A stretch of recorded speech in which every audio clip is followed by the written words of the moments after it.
My dear students, doctor James Taylor Kent രചിച്ച lectures on homoeopathic മെറ്റീരിയ മെഡിക്ക എന്ന പുസ്തകത്തെ ആധാരമാക്കിയുള്ള ഈ പ്രോഗ്രാമിലേക്ക് നിങ്ങൾക്ക് ഏവർക്കും വീണ്ടും സ്വാഗതം. നമ്മൾ ട്യൂബർകുലിനം ബോവിനം എന്ന അധ്യായമാണ് നമ്മൾ പരിഗണിച്ചുകൊണ്ടിരുന്നത്.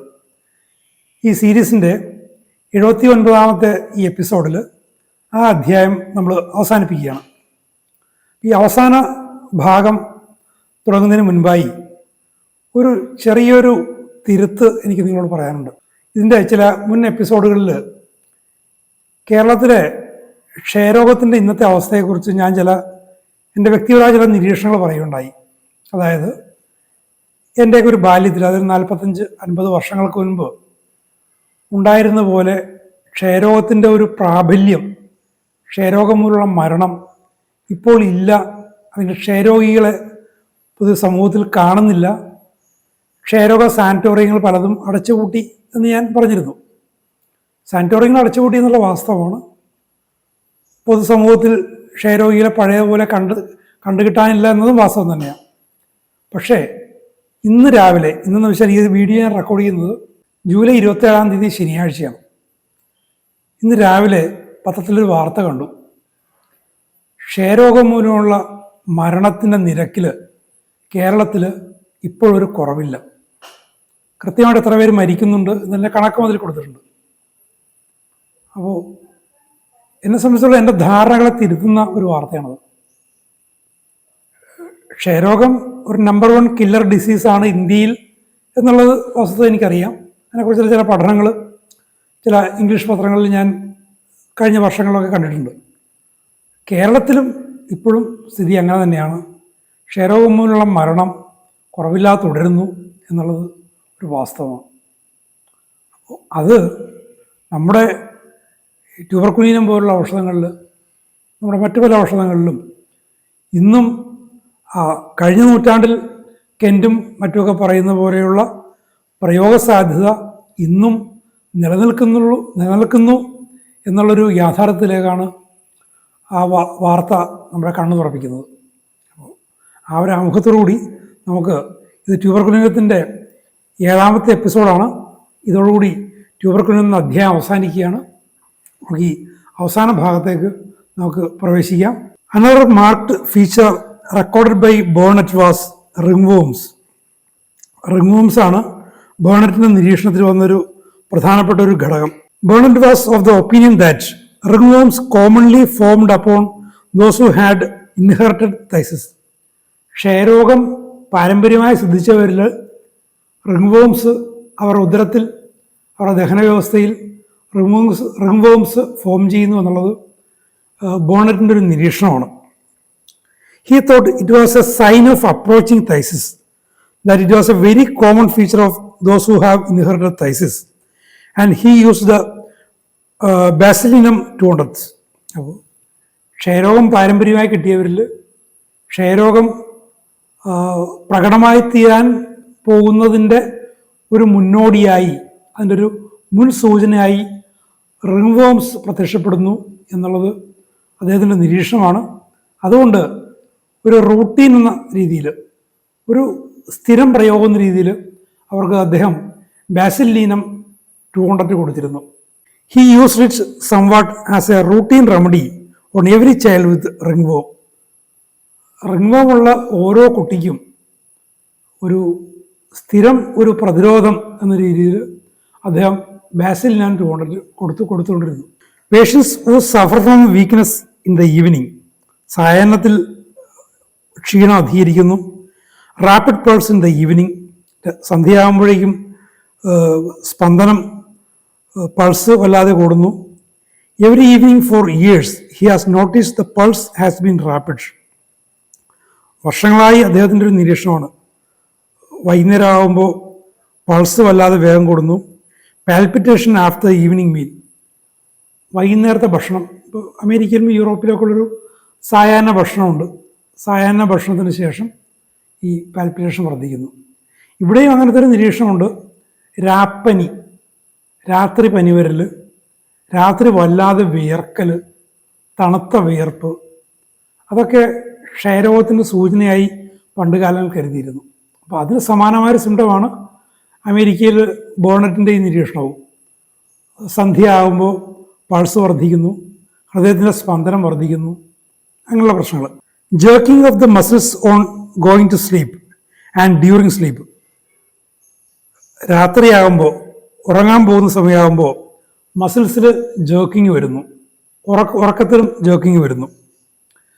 Rheumatic pains in the right elbow, വലത് എൽബോയിൽ വാതസംബന്ധമായ വേദനകൾ. Sore bruised condition of the bones and periosteum, അസ്ഥികളിൽ, അസ്ഥിയുടെ പുറം ആവരണത്തിൽ ബ്രൂയിസ്ഡ് പെയിൻസ്, വല്ലാത്ത വേദന വരുന്നു. Aching, drawing pain in the limbs during rest, better by walking. ഉണ്ടോ? റെസ്റ്റോക്സിലേക്കുള്ളൊരു സൂചനയാണ്. ലിംസിൽ വല്ലാത്ത വേദന, അത്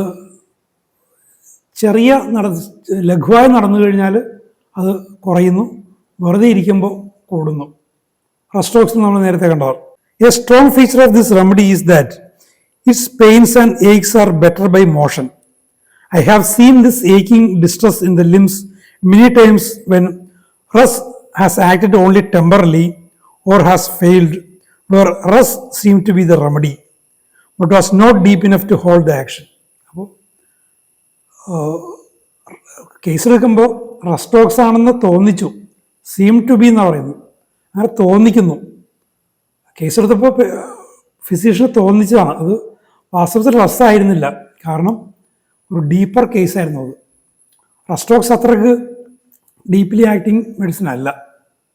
അപ്പോൾ ഇവിടെ റെസ്റ്റോക്സ് കൊടുത്തു, ഒന്നുകിൽ റെസ്റ്റോക്സ് ഫെയിൽ ചെയ്തു. പക്ഷേ റെസ്റ്റോക്സിൻ്റെ ക്ലിയർ സിംറ്റംസ് ഒന്നുകിൽ ഫെയിൽ ചെയ്തു, അല്ലെങ്കിൽ പ്രവർത്തനം വേഗം തീർന്നു, വേണ്ടത്ര പ്രവർത്തിച്ച് രോഗിയെ ഹീൽ ചെയ്യുന്നില്ല. ആ ഒരു കണ്ടീഷനിൽ ട്യൂബർകുലിനത്തെക്കുറിച്ച് ചിന്തിക്കാവുന്നതാണ്. Where Rhus superficially indicates or the deep action of the disturbance, the deep inheritance, the tired constitution, the chronic nature of the case prevents the action of Rus, and tuberculosis cures these cases. അപ്പോൾ വല്ലാതെ ക്ഷീണമുള്ള അവസ്ഥകളിൽ, deep inheritance, പാരമ്പര്യത്തിൻ്റെ ഒരു പ്രശ്നമുള്ളപ്പോൾ, tired constitution, ആകെ ക്ഷീണിതമായ constitution, ട്യൂബർകുലിനത്തിനുള്ള സൂചനകളാണ്. Chronic nature of the case prevents the action of Rus. റെസ്റ്റോക്സ് അക്യൂട്ടാണ്, പക്ഷേ case ക്രോണിക്കാണ്. അപ്പോൾ റസിൻ്റെ action സൂപ്പർഫ്ലൂസ് ആയിട്ട് മാത്രമേ നിൽക്കുകയുള്ളൂ. അപ്പോൾ അങ്ങനെ വരുമ്പോൾ ട്യൂബർകുലിനം അതിനെ ഹീൽ ചെയ്യും. Especially in girls that are book keepers and shop keepers who have inherited phthisical conditions, who have aches and pains during damp weather, in rainy weather, during a storm, when the weather changes, when the weather becomes cold, then it is that tuberculosis cures after such remedies as Rus have failed. These patients are better by motion, better by walking, worse during rest. അപ്പോൾ സാധാരണഗതിയിൽ റെസ്റ്റോക്സ് എന്ന് തോന്നിക്കുന്ന അവസ്ഥ, damp weather, ഒരു സ്റ്റോമിൻ്റെ approaching, cold weather, ameliorate by gentle motion, ഇതെല്ലാം കൊണ്ടും റെസ്റ്റോക്സ് ആകുമെന്ന് തോന്നുന്നു. പക്ഷേ കേസ് വളരെ ഡീപ്പാണ്, ഇൻഹെറിറ്റഡ് കണ്ടീഷൻസ് ഉണ്ട്. ആ ഒരവസ്ഥയിൽ വീക്കർ കോൺസ്റ്റിറ്റ്യൂഷനാണ്. ആ ഒരവസ്ഥയിൽ ട്യൂബർകുലിനം ഇൻഡിക്കേറ്റ് ചെയ്യും. While sitting the pains become so severe that it is driven to travel, driven to walk. സാധാരണ റെസ്റ്റോക്സിൻ്റെ അവസ്ഥ തന്നെ. Aching, drawing pains in limbs during rest, better by walking. Coldness of the left foot and leg evening in bed, ഇടത് കാലിനും ഇടത് കാൽപാദത്തിലും വേദന, സന്ധ്യക്ക് കിടക്കയിൽ ആയിരിക്കുമ്പോൾ വേദന. Stitching pains in the limbs during rest, wandering pains in limbs, in joints, ലിംസിലും ജോയിൻസിലും അങ്ങും ഇങ്ങും സഞ്ചരിക്കുന്ന വേദനകൾ. Pains all over the body but mostly in lower limbs, റെസ്റ്റിൻ്റെ അവസ്ഥ തന്നെ. Aching, drawing, tearing as if in bones and nerves during rest. അപ്പോൾ അസ്ഥികളിലും നാഡികളിലും എന്ന് തോന്നിക്കുന്ന തരത്തിലുള്ള വല്ലാത്ത tearing pains, drawing pains, aching pains, better by walking. Pains in bones of lower limbs, കാലിൻ്റെ കീഴ്ഭാഗത്തെ അസ്ഥികളിൽ വേദന. Stiffness on beginning to move, നടക്കാൻ തുടങ്ങുമ്പോൾ ആകെ മുറുകിയിരിക്കുന്ന അവസ്ഥ. Sore bruised joints, pains all അമീർഡ് by heat, ചൂട് കൊണ്ട് എല്ലാ വേദനകൾക്കും ശമനം. ഡ്രോയിങ് പെയിൻസ് ഇൻ തൈസ്, തുടകളിൽ drawing pains. Stitching pains in limbs, restless, stiffness of lower limbs, evening. Physical exertion aggravates. അപ്പോൾ ഫിസിക്കൽ എക്സേർഷൻ അഗ്രവേറ്റ്സ് ഉണ്ട്. നമ്മൾ റെസ്റ്റോക്സിൽ കണ്ടു ജെൻറ്റിൽ മോഷൻ വേദനകളെ കുറക്കുന്നു. പക്ഷേ മോഷൻ കൊണ്ടൊരു ഒരു പരിധി കഴിഞ്ഞാൽ, ഒരു എക്സേർഷൻ്റെ ലെവലിലേക്ക് എത്തിക്കഴിഞ്ഞാൽ റെസ്റ്റോക്സിനും അഗ്രവേഷൻ. അതുപോലെ തന്നെ എക്സേർഷൻ ട്യൂബർക്കുലോസിന് അഗ്രവേഷൻ ഉണ്ട്. അപ്പോൾ ഒരു കേസ് കിട്ടുമ്പോൾ റെസ്റ്റോക്സ് കേസ് കാണുമ്പോൾ അതിൻ്റെ ഒരു ക്രോണിക് നേച്ചർ ഉണ്ടോ, ഒരു കോൺസ്റ്റിറ്റ്യൂഷൻ എങ്ങനെയാണോ, ഒരു വീക്കർ കോൺസ്റ്റിറ്റ്യൂഷൻ ആണോ, ട്യൂബർക്കുലോസ് ഇൻഹെറിറ്റൻസ് ഉണ്ടോ എന്നൊക്കെ നോക്കിയിട്ട് റെസ്റ്റോക്സ് കൊടുത്ത് വിശേഷം റെസ്റ്റോക്സ് കൊടുത്ത ശേഷം അത് വലിക്കുന്നില്ലെങ്കിൽ ട്യൂബർക്കുലോസിൻ കേസാണോ എന്ന് ഒന്നുകൂടി കേസ് റീസ്റ്റഡി ചെയ്ത് ഉറപ്പിച്ച് ആവശ്യമെങ്കിൽ ട്യൂബർക്കുലോസിൻ കൊടുക്കാവുന്നതാണ്. പേഴ്സ്പിറേഷൻ ഫ്രോം മെൻ്റൽ എക്സേർഷൻ, മാനസിക അധ്വാനം കൊണ്ട് പേഴ്സ്പിറേഷൻ. കായിക അധ്വാനം കൊണ്ട് പേഴ്സ്പിറേഷൻ എന്ന് മനസ്സിലാക്കാം, മാനസിക അധ്വാനം കൊണ്ട് perspiration. Perspiration stains the linen yellow. ഈ വിയർപ്പ് കൊണ്ട് നമ്മൾ കിടക്കുന്ന കിടക്കവിരി മഞ്ഞ നിറമായിത്തീരുന്നു. Heat and perspiration during sleep, ഉറക്കത്തിൽ ചൂടും വിയർപ്പും. We know that a common feature it is in phthisis to have night sweats. നമ്മൾ നേരത്തെ പറഞ്ഞില്ലേ, രാപ്പനിയും രാത്രി വിയർപ്പും ക്ഷയരോഗത്തിൻ്റെ പരമ്പരാഗതമായിട്ട് പറഞ്ഞു പോകുന്ന ലക്ഷണങ്ങളൊന്നും അത് ട്യൂബർക്കുലോസിൻ കവർ ചെയ്യുന്നുണ്ട്. It has cured constitutional head aches, periodical head aches that existed 45 years.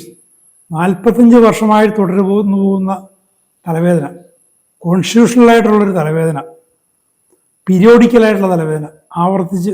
പിന്നെ പീരിയോഡിസിറ്റിയെ കുറിച്ച് നമ്മൾ നേരത്തെ പറഞ്ഞു, തലവേദന, അതിനൊക്കെ ട്യൂബർക്കുലോസിനും ഹീൽ ചെയ്തിട്ടുണ്ട്. It cures even old people of these periodical complaints. പ്രായം ചെന്നവരിൽ പോലും ഇത്തരം പീരിയോഡിക്കൽ കംപ്ലയിൻറ്റ്സിനെ ട്യൂബർക്കുലോസിനും ഹീൽ ചെയ്തിട്ടുണ്ട്.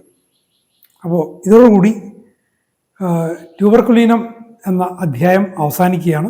ഇതുവരെ ഈ പരമ്പര പിന്തുടർന്നു പോകുന്ന നിങ്ങൾക്കെല്ലാവർക്കും വളരെയധികം നന്ദി.